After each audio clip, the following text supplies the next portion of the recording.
So for the first movie I watched the movie Spencer, and it was directed by Pablo Larraín, and he directed a couple other movies. A lot of them I never heard of, but one of them that was familiar to me was the movie Jackie also. Um, so it's kind of cool, I guess, that he directed two movies based on public figures, especially women. Um, so this movie, Spencer, was about Diana Spencer, the princess, who married Prince Philip.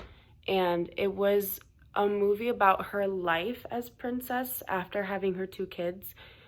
But it was told a little bit differently because it was told in the point of view if she had left her husband. So the movie starts with her, and the whole thing is about her being with her husband, but she's kind of like the story is told about her life and how depressed she was and how unhappy she was as princess living in that castle with all the royals. So the story kind of, it tells the story of Princess Diana as a mother, but also as like a struggling woman who hates her life, hates her husband, and has an eating disorder, has a ton of mental issues. And this movie specifically, it kind of made her seem psychotic, and I don't know if she was psychotic, but the only thing I have to compare this to is The Crown.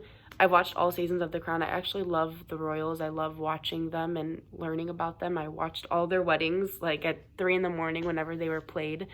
So I've always been up to date with them, and I always knew Princess Diana had a hard life, but this movie made it seem way worse. And I feel like it's kind of hard to believe what's true because the media always portrayed something different. But this movie specifically made her life seem miserable. I saw it at Landmark Theaters on Clark Street, and I drove there by myself. I parked there too. I actually saw it on a Tuesday at like 1 o'clock because they have $7 Tuesdays, and I had a free day. I watched this movie and the next one back to back because I was there, and I figured I would just do them both.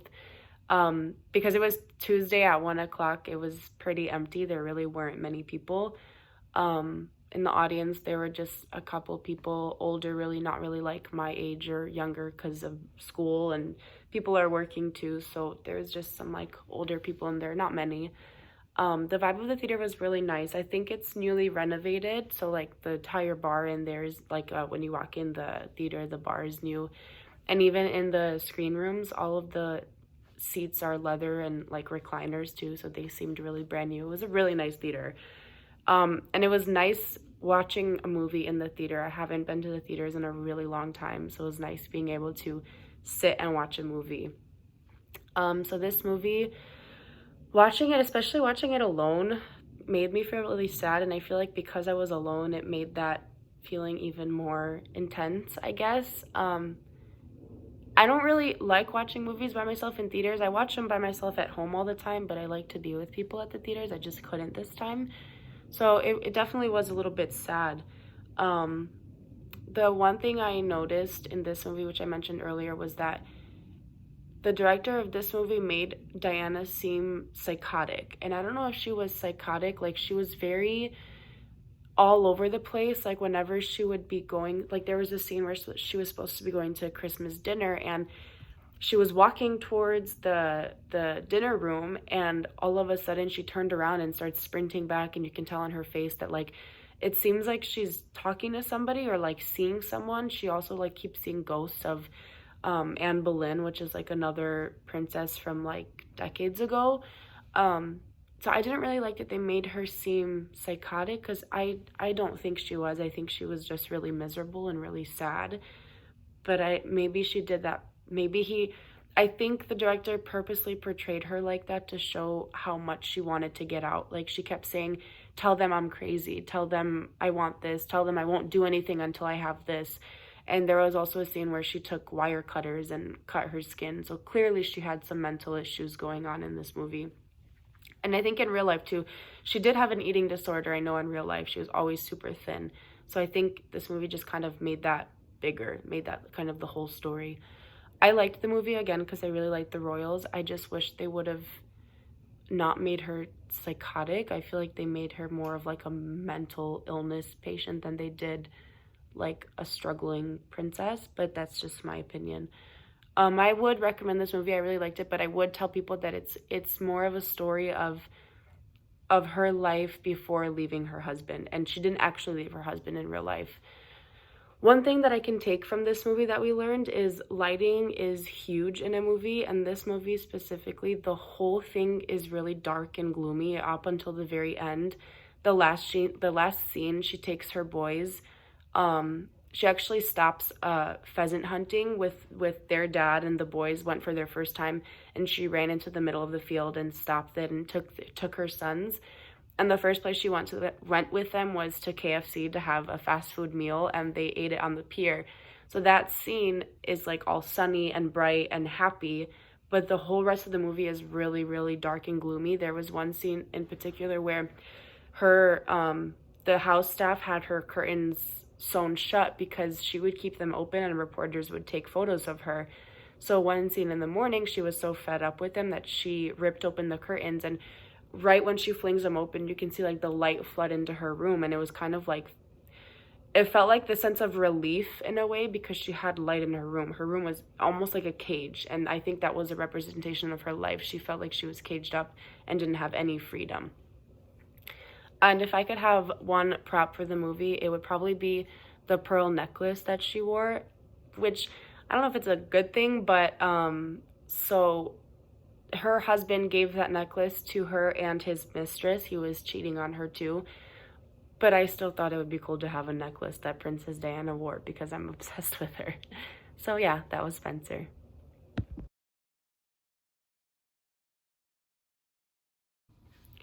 The second movie I watched was the movie Dune, and Dune was directed by Denis Villeneuve, and he directed movies like Blade Runner, Arrival, Sicario, I think it's called. So lots of sci-fi movies. The movie is about, so my brother actually told me to watch this movie. He read the book and loved it and then watched the movie. I didn't read the book, I just watched the movie. But so he kind of explained it to me a little bit more with like the backstory too. He said that this is kind of supposed to be like the beginning of the Star Wars movies, which I don't really understand much, but I guess there's a whole story behind it. And he actually told me that the director of this movie had the script written from when he was 14, so that's pretty insane. But so this movie is about it's about, the main character's name is Paul. He's played by Timothy Chalamet, I think his name is. I don't really know his name, but so it's Paul, and he basically is supposed to be the next in line to rule the planet that he's living on. But I guess they're losing their planet. I was a little bit confused during the whole movie, but I got the gist of it. So they end up traveling to another planet called Arrakis, and basically the whole planet is exterminated by like other planets who want to take control and other armies. And he is struggling because he's having dreams of what's happening. So he has dreams of what happens in the future, and then usually those things happen, or they kind of happen but not exactly, but he knows sort of what's going to happen. And he thinks it's because, so his mom, I guess, comes from a line of, I forget the name of what they're called, but they're not witches, they're like seers kind of. And so his mom trained him to be like strong in his mind, and she wasn't supposed to. So he kind of blames her mom for making him like this. He has like flashbacks and visions randomly that kind of just take over him, and they seem painful. So it's like he's really upset with his mom for training him to be this person that he didn't want to be. So I saw this theater, the same one as I saw Spencer, in at Landmark Theaters. Same thing, I drove my car there, and this one was later. This one was at 7 o'clock, so the audience was a little bit, like there were a couple more people in the theaters. It looked like there were people for like getting off of work and younger people who were like getting off of school. Again, it was a Tuesday night, so it's not like it was a full theater because it was a weekday. I liked watching this movie more in the theater because I feel like sci-fi movies are better to watch in theater because it's a darker room and you kind of get the full experience of the sounds and the visuals and everything. So I really enjoyed watching this one in the theater. I love sci-fi movies, so I was really like and captured the whole time. Nothing kind of made me lose my interest. I really enjoyed the whole thing. I was a little bit confused, but it didn't make me not want to watch. I more was kind of like I wanted to know what was going to happen next. Especially the ending. The movie kind of ended with them being in another planet with whole different people, and it kind of just ended there. But I think there's a part 2 that's supposed to come out next year from what I saw. Um one thing that stood out to me, the one thing that stood out to me the most was because my brother told me that this was supposed to be like the beginning of the Star Wars movies. I feel like his visions, and they even, I guess, train themselves to command other people with this other voice. I think that's supposed to be sort of the beginning of the Force in Star Wars. That's what I kept noticing throughout the film. And I don't think I would have noticed that if my brother didn't tell me that this was supposed to be related to Star Wars. But this whole like mind force and mind control and things like that, that kind of made me think that it's supposed to be the beginning of what is called the Force in Star Wars. One thing I can take from the film that I learned in film studies for the movie Dune was that sounds and music make all the difference in a movie sometimes. For this movie specifically, because it was always so eerie and so unknown with everything, that eerie kind of music and that mysterious music made a big difference. I think if the music were not there, it would have changed the entire movie. I mean, we watched videos in class with, scenes without the music or without the sound effects, and it makes a total difference in the movie. And I think doing the Foley assignment kind of makes me appreciate sounds more, and even sounds with like the knives and like the sand even, and the steps in the sand where they had to attract the sandworm in the movie. I was kind of thinking to myself, that's probably somebody stepping on like little pieces of sand in a Foley studio, or who knows what else it is to make that noise. So music and sounds makes a huge difference in movies. So I think if I were to pick one prop from the movie, it would be the sand suit that they had to wear to survive on Arrakis. I thought that was crazy, the fact that they wore these suits that, because Arrakis is a desert planet, they have no water. So these suits, basically what they do is they take your sweat and everything that you secrete and they recycle it and make it into drinkable water. So I thought that was pretty insane, and I think to have one of those suits would be crazy. And yeah, that was Dune.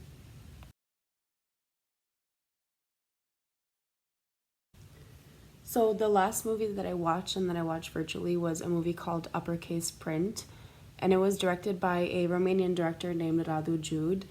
And he's directed a lot of other movies. I just don't recognize any of them, and a lot of Romanian movies as well. So this movie was about communism in Romania, and I'm actually Romanian, so when I read the description for this movie, I really wanted to watch it. My parents actually lived through communism.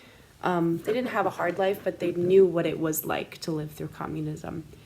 And so basically it's about this kid named Mugur Călinescu, which he kind of became a rebel of some sort, and he would take white chalk and write phrases on like walls in the city, like in Romanian, like we want freedom, enough is enough, we need food, things like that. And the movie was kind of, so when I first started it, it was really weird because it started with a scene of 3 reporters on the news, like reading off of a teleprompter. I watched the whole movie in Romanian, and they were reading off of a teleprompter, and then it just kind of was silence for a couple of seconds, and I was like, am I watching the right movie? I hope it's the right one. So the movie goes back and forth between like news and propaganda to people talking about their experience with seeing the writings on the walls, and it's called uppercase print because the writings would always be in capital letters. And then eventually you see Călinescu talking about his experience and what happens as well. I watched it at home. I watched it on my TV in my living room. I actually watched it with my mom, and it was nice that I got to watch it with her because she knows Romanian better than I do, so she would kind of explain to me the things that I didn't understand. So this movie was on Facets, the theater, but I actually found it online for free, so I ended up watching it for free online. But I knew that it was streaming at Facets, so I figured if it's listed there, then I can find it somewhere else. During the movie, I honestly couldn't do much because it was in Romanian. I really had to focus on it and focus on the words because there were no English subtitles. I also didn't want to put English subtitles because I feel like that sometimes takes away from the movie. Like Squid Game, I watched in Korean with English subtitles, and I didn't want to change the language to English, so I feel like it would be the same thing with this movie. So this movie kind of made me realize how crazy it actually was during communist Romania. Even watching it with my mom, I could tell that at some point she would kind of get angry because she would be like, I can't believe they would do that. Like, I remember seeing that on TV. Like, there was a scene with a Romanian singer, and these songs would play on the TV for commercials all the time, and she remembers it. And she kept saying, Nu este un loc mai frumos, which means there isn't any other place more wonderful than Romania. And my mom was like, yeah, of course, there's no other place as good as this. We're locked up in our homes, and this is what you call good. So I could tell she was getting kind of angry with watching it. And then there was also a scene with school children, and she's like, oh my gosh, I had the same exact uniform. I had to wear that same uniform to school every single day. So it was really cool to be able to watch it with her, but also it was a little sad realizing what the country actually went through under Ceausescu, which was the communist dictator. So, like, the one thing I noticed when I started watching the movie, I didn't understand what was going on, but then I realized the movie tried to put these two lives in parallel with each other. So it would be like the news and the propaganda showing how great life is and how great Romania is, and there's no issues and everything is beautiful and life is great. And there's actually one scene where there was a commercial about refrigerators and how much food these refrigerators can hold and how big they are and how new they are. And then the next scene was a person talking about how they have no more food left and they don't know where else to get food and they can't feed their families. So the scenes where I was talking about the bad would always be just one person in the frame with like a light behind them. It was very like somber. They always had very straight faces, and you could tell that they were probably reading off of something. It was very strange and very like eerie.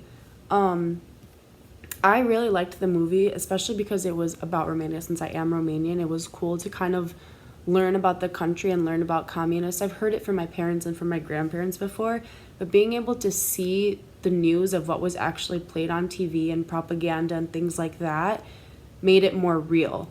And the movie, like at the end of it, Mugur Călinescu, he's a 16-year-old kid who ends up being this rebel. He actually dies, and his mom was saying how upset she was. And towards the end of the movie, when they found out that he was the one writing on the walls, they would take him in to do what's called declarare, which is like you have to declare everything that you've done every single day for that week, where you went, what you did, who you spoke to, things like that. And after a while, he was like, okay, I promise I'm never going to do this again. I'm done. I realized how stupid it was. I'm not going to do it anymore. But they still asked him to come in to declare basically all the things that he did. And his mom would say every time that he went, they would serve him coffee. And she's like, I never give him coffee. I don't know why he's drinking coffee. So this was never said, but I was talking to my mom after, she thinks that he was slowly poisoned with this coffee that they were giving him to drink, and that's what eventually killed him. It's based on a true story, this movie, so it actually did happen. One thing that I can take away from this film that I learned in class, the really close-up frame shots reminded me a lot of Joan of Arc. When it was just a single person talking, it was only their face in the screen or only one person in the screen, and like almost like a light background behind them. It was really interesting, and the colors contrasting like their skin made them seem so like stone-faced and cold, and like they had nothing to live for. So I think that really close-up shot and the colors of the lights behind them made a huge difference in telling the story of how like controlled and brainwashed they actually were.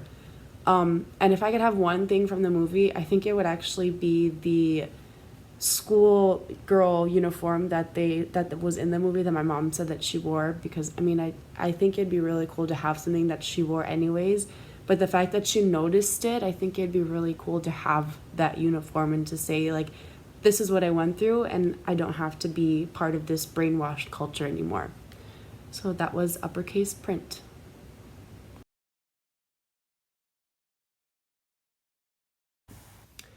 I really enjoyed my time in film studies. I think it was a nice class to take that was different than my other classes. I will say sometimes it was a little bit hard to keep up with all of the movie watching because I had a really busy semester and a really tough classes sometimes. So, especially when we had to watch more than one movie for the next class, it was hard to find, 2 hours at a time to fit in to watch a movie. So, that was a little bit difficult, but other than that, I think it was great. One thing that did stick out to me was that you, Nikki, actually cared about your class, and I feel like it didn't really feel like a teaching class. It really did feel like you were rooting for us, so I do appreciate that, and I liked that our discussions were always really casual. And I think that as time went on, the class got more comfortable talking with each other, and I think that's just because you always pushed us to share our opinions and pushed us to just talk and be open with each other, which I think is really important. One thing that I learned that really surprised me in this class is, like, I knew movies were hard to make, but I didn't realize how many details actually went into it and all of the different, like, camera angles. And especially when we did the split screen activity just recently, the timing of it, you really had to be careful because you couldn't just film 2 1-minute clips and put them together. You had to film them separately. Like, there's just so many things that go into it. And then the same thing with the Foley. I always love sounds in movies and music in movies and all of that. So I think that being able to, like, experience that and try to work on that yourself was really cool. And it just shows how many unique ways that you can add sound to a movie, and you wouldn't think that some sounds are what they really are. So if I could make any changes to the class, I think the only thing that I would suggest is maybe not assigning 2 movies at a time for the next class. Like I said, for myself, I had a really tough semester with a lot of really hard classes and a lot of papers and assignments. So it was really hard sometimes to find time to actually watch these movies. I don't know if that's possible, or maybe just like less movies in general. I really liked the activities we did in class. I think those were super beneficial. Sometimes I feel like the discussions, like, they were great and it was nice to hear people's opinions, but sometimes I feel like they weren't needed. I think the activity would have produced more learning than the discussions, but I still enjoyed them. Like, they were still great. Other than that, thank you, Nikki, for a great semester and a great class. I really appreciated it and I enjoyed it, and I will never watch a movie the same way thanks to you. So thanks for everything.